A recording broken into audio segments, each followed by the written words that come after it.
Not a day goes by in the city of Chicago with me being known as the voice of high school sports.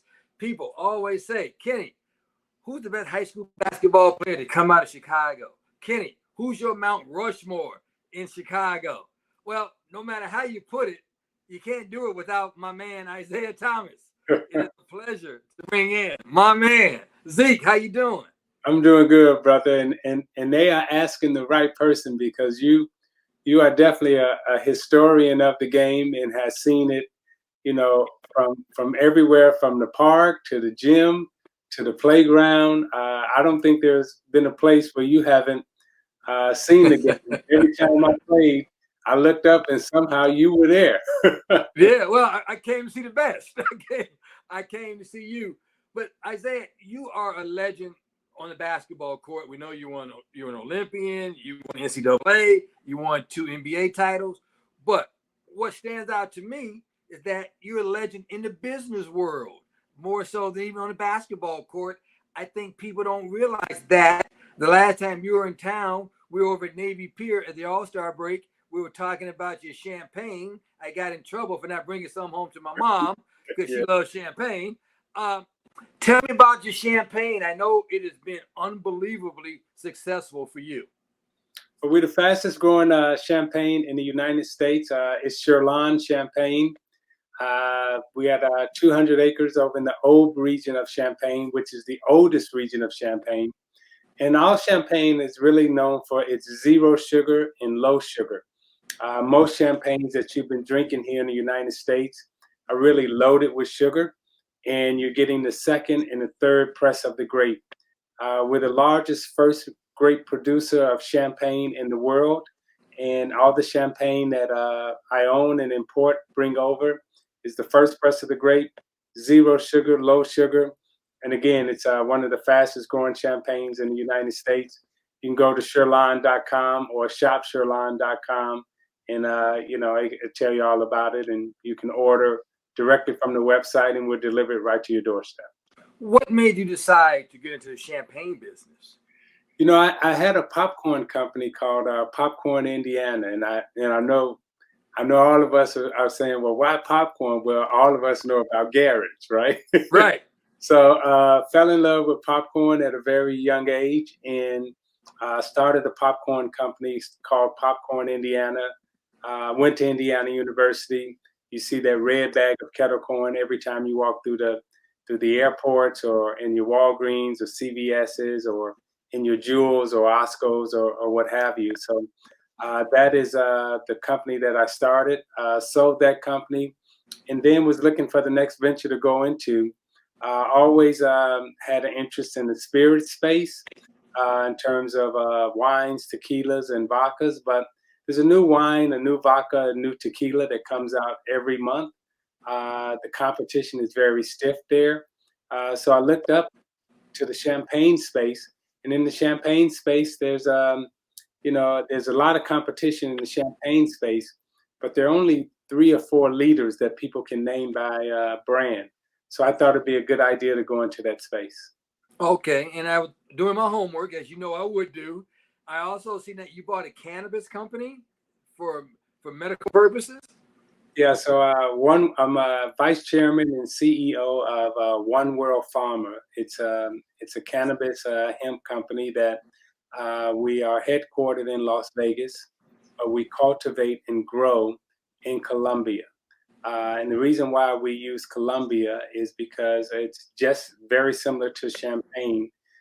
You want to have the equator, you want to use the natural resources of the sun, and you want to have the natural resources of the soil. So Mm-hmm. why we use Colombia as a place to cultivate and grow? Because it's cost efficient, and there's nothing artificial. Whereas most places here in the United States, to grow the crop, the cannabis crop, you have to buy real estate, and then you have to buy the electrical lighting that stimulates the plant to help it grow. We Mm-hmm. use the natural energy from the sun, we use the natural energy from the soil, and we're not limited by the amount of real estate that we own. We have the whole earth to really grow. Okay. Now, Isiah, you doing so many good things in the business world. I mean, let's face it, you ran the Knicks. You ran the Raptors. Now you have these businesses. When did you decide that, hey, I want to become a businessman? That was always kind of ingrained in me. Again, growing up on the west side of Chicago, with my mom and dad, six brothers, two sisters. We always was taught to try to, own your own resources and try to become independent and do for yourself. And once I got into the NBA and I earned enough money from, a resource standpoint, the first thing I want to do was, uplift the family, but also an uplift in the family. Start your own businesses so you can also help employ the family in that second generation that we were trying to lift out of poverty. We were the first generation of poverty. Wanted the second generation to at least have a chance to come into business through education and also through resources. And so in 1992, I bought a company called American Speedy Printing with my partner Rick Inatone, and we had 700 quick print chains across the United States. Ended up being on the cover of Forbes for that acquisition, and that's when I went into business. So I was still in the NBA, and that's when I made my first acquisition. 1994, I retired and started Toronto Raptors. I love the way you said you want to give the second generation a chance. Living in the projects for 17 years, hey, that poverty ain't no fun. No, it's not. And all of us, that was our parents' dream, is to make sure that we got an education so we can uplift ourselves out of poverty if we had the opportunity.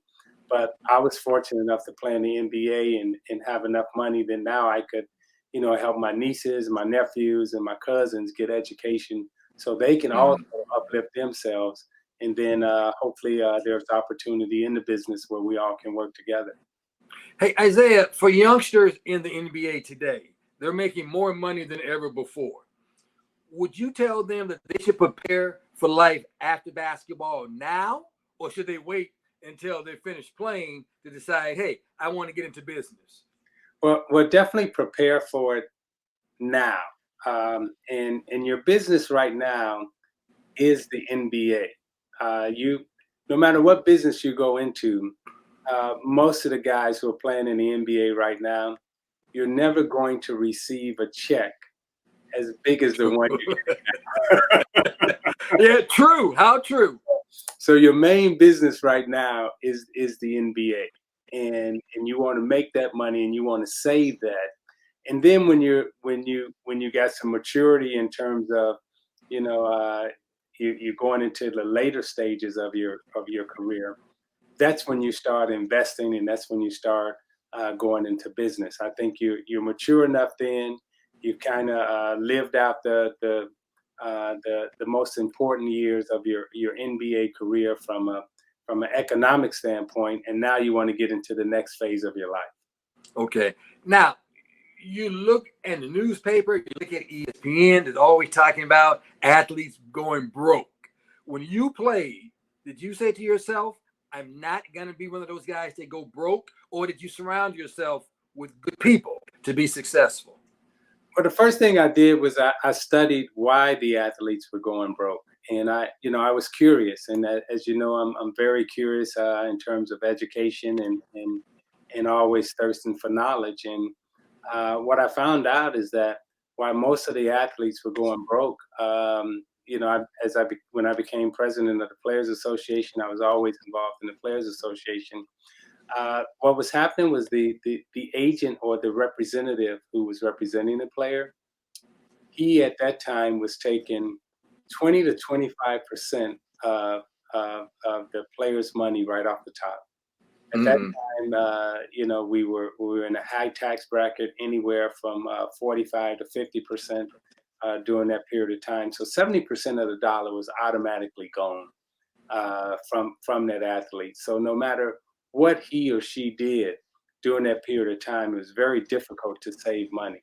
So what I did is I cut the agent fees which was very controversial at that time. A lot of agents didn't like me. As a matter of fact, some still don't like me today for that, because I cut the agent fees from 20% guaranteed to a negotiated 4%.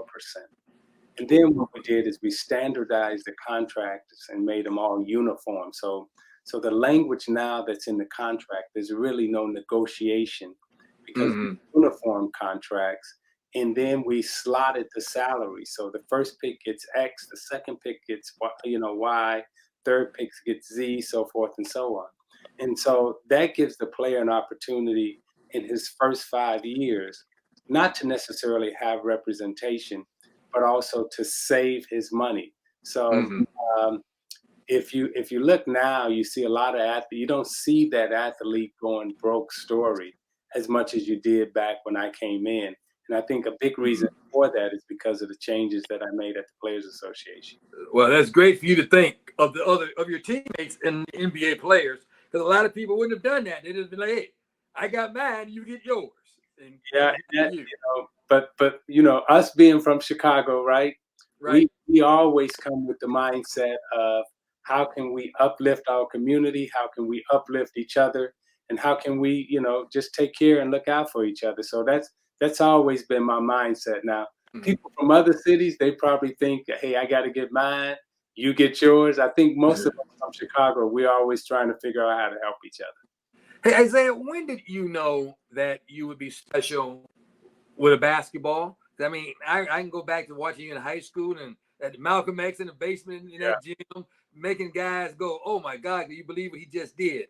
When did you know that you were going to be something special? I never knew that. And really until I got to the pros did I think that I, was something special. But as you know, Kenny, when we were playing in high school and in grade school, on any given day, I mean, Yeah. somebody was coming at you, and there was competition all the time, and you had to be on your game. And we can name a lot of players that were great, during that period of time. And so, I'll just give you this example. Like my high school class, Mm-hmm. these are the NBA champions in my high school class. There's myself, Mark Aguirre, Eddie Johnson, Craig Hodges, Gerald Walker, Rod Higgins, Doc Rivers. Yeah. I know I'm blanking on two more, but then there are the all stars like Terry Cummins, so forth. So I mean, we had players back then during that period of time. So you never could think that you was the best at anything, Right. because And one, yeah. one that didn't make it to the pros, but maybe better than everybody, was Teddy Grubbs. Teddy Grubbs, absolutely. I mean, we all remember that UCLA game that DePaul had when they went out to UCLA, and they beat UCLA at UCLA, and the whole talk was about Mark Aguirre, and then you looked at the stat sheet and it was like, damn, Teddy Grubbs had 30. Right. he had a mean 30 too. Yes, he did. Yes, he did. Yeah, it was a real mean 30. Hey, Isaiah, I love your work on NBA TV. You do a tremendous job with my buddy Candace Parker. He's the best. The NBA, they're in their bubble. What do you think about this? I thought they should have just had the 16 playoff teams play, if playing at all.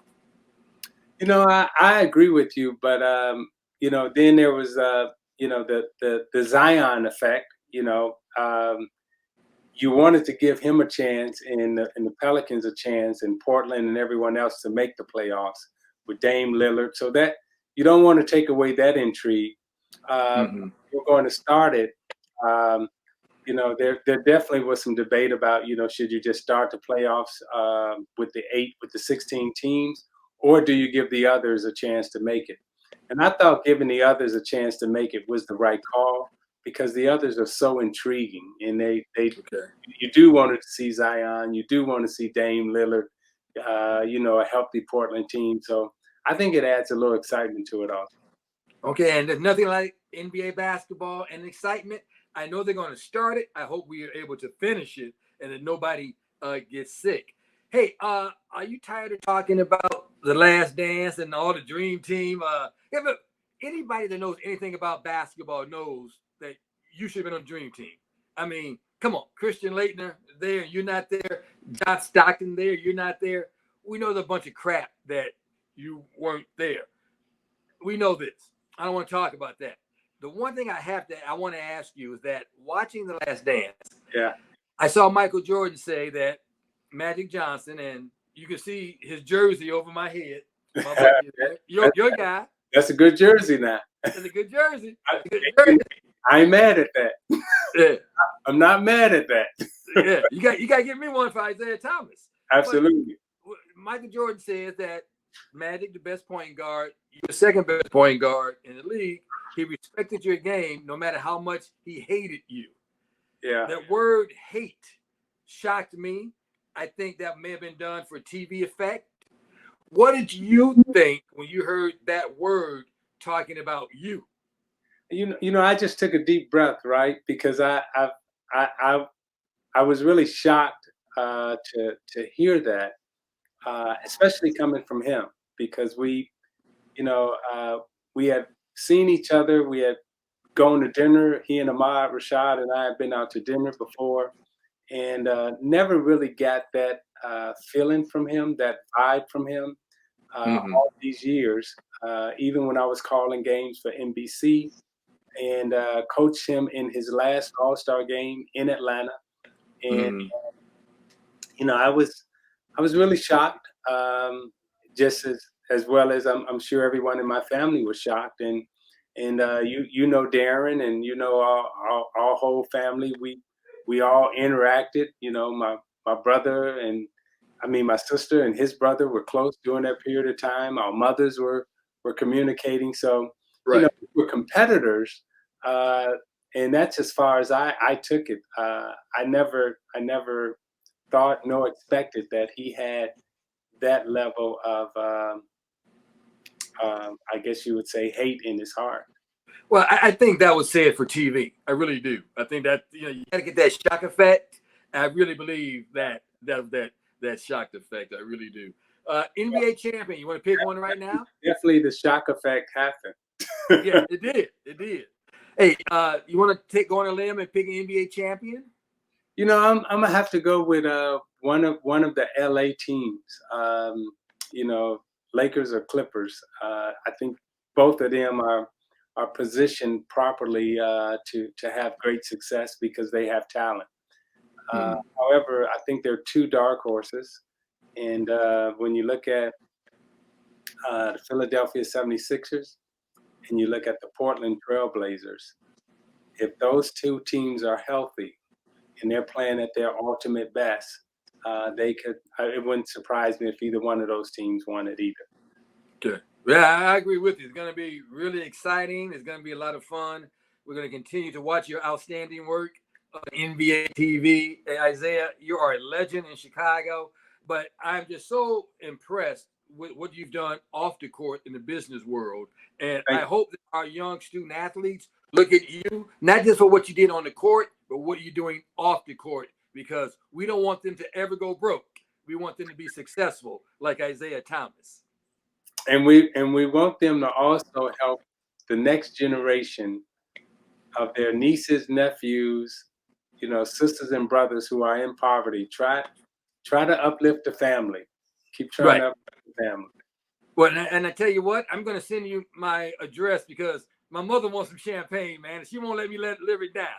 But we got to take care of Mom. Yeah, I think I take care of you, but we definitely go take care of Mom. Yeah, but she'll drink it too. Hey, Isiah, hey, thank you so much for taking time. We're watching on NBA TV. You are truly been a great friend for years and a gentleman. I'm so happy for all your success. Hey, and thank you so much for taking time out. You're welcome, and thank you for always being a good role model for all of us. Whenever you showed up with your professionalism, you was always professional, and when we became professionals, a lot of us imitated you because you taught us how to act, or you definitely gave us the motto of what to be like. So thank you for all your work that you've done over the years. Well, thank you so much, Isiah. We'll keep in touch. Hey, and we'll see you when you come back to Chicago. Thanks a lot. All right. Thank you. All right.